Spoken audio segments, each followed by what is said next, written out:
হয় নমস্কাৰ। আজি মই পুৱাতে মই পোষ্ট কৰিছিলোঁ যে চিটুপৰৰ প্ৰতিটো কথাৰ প্ৰতি উত্তৰ মই দিম আৰু গতিকে মই তেখেতৰ কিছু মন্তব্য মই নোট কৰিছোঁ কৰি পেলাই কি মন্তব্য কৰিছিল সেই মন্তব্যবোৰৰ মই প্ৰতি উত্তৰ দিবলৈ মই সাজু হৈছোঁ।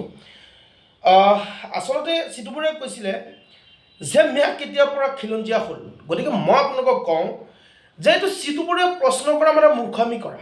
ম্যাগ কিন্তু আপোনালোকক কৈ আছোঁ যি সময়ৰ পৰা অসম হৈছিল সেই সময়ৰ পৰা কিন্তু অসমত ম্যাগ খিলঞ্জীয়া, একদম চিধা কথা, ইয়াত কোনো ধৰণৰ সন্দেহ নাইকা।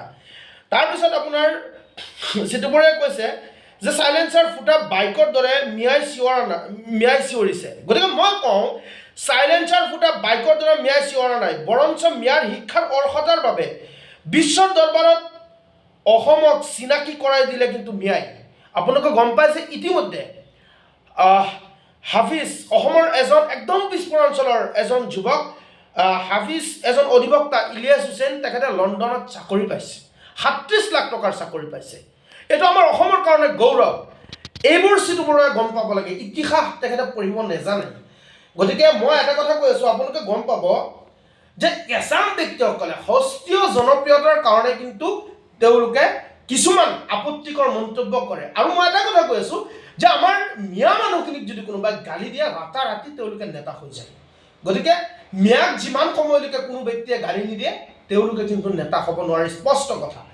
মই চিটুপৰৰ প্ৰতিটো কথাৰ প্ৰতি উত্তৰ দিবলৈ মই আজি সাজু হৈছোঁ আৰু তাৰপিছত মোৰ কিছু প্ৰশ্নৰ প্ৰতি উত্তৰ যদি সৎসাহস থাকে চিটুপৰে দিব।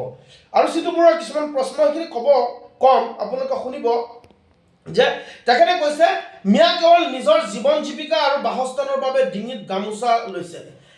গতিকে এইটো চিটুপৰে জানিব লাগে যে মিয়াই অসমীয়া আই মাতৃৰ সন্মান ৰক্ষাৰ্থে যুগে যুগে শ্বহীদ হৈছে, মিয়া গামোচা ডিঙিত এনেই দিয়া নাই। গতিকে এইবোৰ কথা তেওঁলোকে জানিব লাগে। মই তেওঁলোকক আজি বেয়া ধৰণে মই কিন্তু প্ৰতি উত্তৰ দিবলৈ অহা নাই, মই প্ৰত্যেকটো কথা নোট কৰিছোঁ, মোৰ সময় নাই তথাপিও মই নোট কৰিছোঁ এইকাৰণেই যে তেওঁলোকে যি সময়ত নেকি আমাৰ অসমৰ হিন্দু মুছলমান ঐক্যতাৰ বান্ধোনত থাকি একতাৰে আমি আগুৱাই যাব লাগে, সেই সময়ত এছাম উজনি অসমৰ কিছু ধুৰন্ধৰ চান্দা সংগ্ৰহ কৰা, টেক্স কালেক্ট কৰা কিছু নেতা তেওঁলোকে কিন্তু এতিয়া বৰ্তমান ভাগ কৰাৰ চেষ্টা কৰিছে। গতিকে চিটুপৰে ডাঙৰীয়াই তেখেতে কৈছে যে উজনি অসমৰ পৰা পুনৰ বোলে আমাৰ মিয়া মানুহক খেদি দিব। মই চেলেঞ্জ কৰিছোঁ চিটুপৰক, এজন মিয়া মানুহক আপুনি উজনি অসমৰ পৰা খেদি পঠিয়াই দিয়ক। খেদি পঠিয়াইছিলে নহয় আপোনালোকে, তেতিয়া অভাৱ হৈ গ'ল নহয়, মিয়া মানুহ তাত নেযায়। আৰু আপোনালোকে আঁঠু কাঢ়ি পেলাই মিয়া মানুহৰ ওচৰত ক্ষমা খুজিবলৈ আমি দিছিলোঁ নহয়। লাষ্টত আপোনালোকে ভুল স্বীকাৰ কৰি পেলাই মানুহখিনিক লৈ গ'ল। আৰু কোন ভাটাৰ মালিকৰ পৰা কোনটো গাড়ীৰ পৰা কিমান টকা আপোনালোকে লৈছে যদি মই মুখ খোলো কম, এইসকল ব্যক্তি ৩ বছৰৰ কাৰণে কিন্তু আপোনাৰ নিউজৰ ফ্ৰণ্টত তেওঁলোক নাহে, মই চিধাকে কৈ দিছোঁ। গতিকে আমাক গালি পাৰি যদি আপোনালোকে নেতা হ'ব বিচাৰিছে তেন্তে মই আপোনালোকক চেলেঞ্জ কৰিছোঁ, চিটুপৰক মই আপোনাক আদৰণি জনাইছোঁ। আপোনালোকে যদি সন্মান বিচাৰিছে, ৰাইজৰ সন্মুখত যদি আপোনালোকে নিজক প্ৰতিষ্ঠা কৰিব বিচাৰিছে, নগাঁৱলৈ আহক, মই সন্মান জনাই আপোনাক চিনাকি কৰাই দিম আপুনি চিটুপৰ বুলি। গতিকে মই প্ৰতিটো কথাৰ প্ৰতি উত্তৰ দিবলৈ মই আজি সাজু হৈছোঁ। মই তেখেতৰ কথাবোৰ মই নোট কৰিছোঁ। চিটুপৰে প্ৰশ্ন কৰিছে মিয়াৰ কি আছে, মই চিটুপৰক কৈছোঁ মিয়াৰ কি নাই, সেই কথাটো আপুনি উপলব্ধ কৰক। আপুনি জানিব লাগে অসমীয়া ভাষা জীয়াই ৰখাৰ মূল মানুহ হ'ল মিয়া মানুহ। যদি আমি মিয়া মানুহখিনিয়ে যদি অসমীয়া ভাষা নিলিখি আমি বাংলা ভাষাত চহী কৰোঁ, অসমৰ মাজত অসমীয়া ভাষা বিলীন হৈ যাব। আমি নিবিচাৰোঁ। আমি অসমৰ আই মাতৃৰ কাৰণে, এইখন অসমৰ কাৰণে আমি শ্বহীদ হৈছোঁ। যুগে যুগে মুছলমান শ্বহীদ হোৱা, মিয়াসকল শ্বহীদ হোৱাৰ আমাৰ ইতিহাস আছে। এবাৰ ইতিহাসৰ পাতবোৰ লুটিয়াই চাব চিটুপৰাই। মানে আপোনালোকে কি বুলি ভাবিছে, দুটা মিয়াক গালি দিলে আপোনালোকে ডাঙৰ নেতা হৈ যাব? আৰু চিটুপৰাই কৈছে যে মিয়াৰ গাত বিৰি গোন্ধায়, বিৰি খোৱা মানুহে হ'ল মিয়া। চিটুপৰা, মই আপোনাক কৈছোঁ বিৰু খোৱা মানুহ মিয়া নহয়। মিয়া বৰ্তমান ডক্টৰ, ইঞ্জিনিয়াৰ, অধিবক্তা হৈ পেলাই লণ্ডনত চাকৰি কৰা হ'ল। আৰু আপোনালোকে যিসকল নেকি নেতৃত্ব বহন কৰিছে, আপোনালোকে হিন্দু সমাজৰ যিসকলে ধান্দাবাজি নেতাসকলে হিন্দু সমাজৰ নেতৃত্ব বহন কৰিছে, এইসকলে কওক আপোনালোকে হিন্দু সনাতনী সমাজৰ কাৰণে, অসমীয়া ৰাইজৰ কাৰণে, অসমীয়া নিবনুৱা যুৱক যুৱতীৰ কাৰণে আপোনালোকে কি কৰিছে? আপোনালোকে ভাল এখন স্কুল ক'ৰবাত গৈ পেলাই তাত আপোনালোকে প্ৰতিনিধিত্ব কৰিব পৰা নাই। এটি সংগঠন কৰি পেলাই পেটৰ তাৰণত যদি সংগঠন কৰি পেলাই আপুনি পেট চলাব খোজে, এইসকল ব্যক্তিৰ দ্বাৰা এনেই মন্তব্য হ'ব। মই আৰু কেইটা প্ৰশ্নৰ মই উত্তৰ আপোনাক দিম। মই কৈছো যে আচলতে কি জানে, মানে কিছুমান শব্দ ভাষা তেওঁলোকক ক'ব নোৱাৰি। মিয়াৰ যেতিয়া নেকি উন্নতি দেখা পায়, এইসকল ব্যক্তি মিয়াৰ উন্নতি দেখিলে তেওঁলোকৰ কিন্তু গা জ্বলে। গতিকে মই তেওঁলোকক প্ৰশ্ন কৰোঁ যে মিয়া জনগোষ্ঠীৰ কথা যদি আমি কওঁ, তেনেহ'লে আপোনালোকৰ গা কিয় জ্বলে? আমাক গালি দিব মিয়া। আমি মানুহখিনি যেতিয়া গামোচা ডিঙিত লৈ পেলাই আমি আত্মসন্মান জনাম, গামোচাক শ্ৰদ্ধা ভক্তি কৰিম। হীৰাদিত্যৰ দৰে এজন ব্যক্তিক গামোচাক দুচাও কৰি বাংলা গামোচাৰ লগত এটাচ কৰি পেলাই ইয়াত কৰি পেলাই যেতিয়া কোনোবা এজন মন্ত্ৰীৰ গাত ওলমাই দিছিল, তেতিয়া আপোনালোকৰ জাতীয় চেতনা ক'ত আছিল? আজি মুছলমান মানুহে শৰীৰ মানে মূৰৰ ঘাম ভৰিত পেলাই যেতিয়া কাম কৰে, অসমীয়া আই মাতৃক সন্মান জনাই, অসমীয়া স্বাভিমান গামোচাখনক মূৰত বান্ধি শ্ৰদ্ধা কৰি গোটেই দিন কষ্ট কৰি পেলাই আপোনালোকক পৰিশ্ৰমৰ বিনিময়, তেওঁলোকে কৰা কষ্টৰ বিনিময় প্ৰদান কৰে অসমীয়াক। কিন্তু চিতু বৰুৱা আপোনালোকে নিউজৰ ফ্ৰণ্টত আহি পেলাই ডাঙৰ ডাঙৰ ভাষ্য মন্তব্য দিলেই কিন্তু কোনোদিন কোনোবাই ডাঙৰ হৈ নাযায়।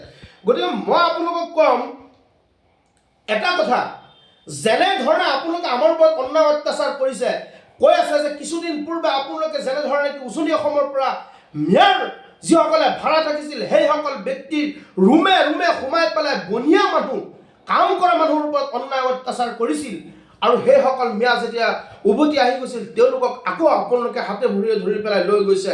গতিকে কওঁ, মিয়া লাহে লাহে শিক্ষিত হৈ আছে, মিয়া ডক্টৰ, ইঞ্জিনিয়াৰ, অধিবক্তা শিক্ষিত ঘৰে ঘৰে হৈ আছে। এটা প্ৰজন্মৰ পিছত উজনি অসমৰ এছাম লোকে আহি পেলাই মিয়াৰ ঘৰত বনিয়া হিচাপে কাম কৰিব লাগিব। চেলেঞ্জ কৰিছোঁ, এটা প্ৰজন্ম মই আপোনালোকক দিছোঁ। আৰু চিতু বৰুৱাই যদি এনেকৈ কওঁ, আপোনালোকে যদি অসমীয়া হিন্দু সনাতনী সমাজৰ মাজত যদি এওঁলোকক যদি আপোনালোকে গাৰ্জেন বনাই দিয়ে, মনত ৰাখিব অসমীয়া সংস্কৃতি আৰু অসমীয়া কলা কৃষ্টি ধ্বংস হ'বলৈ বেছি দিন নালাগে। মই চেলেঞ্জ জনালোঁ, মই চেলেঞ্জ কৰিছোঁ চিতু বৰুৱাক।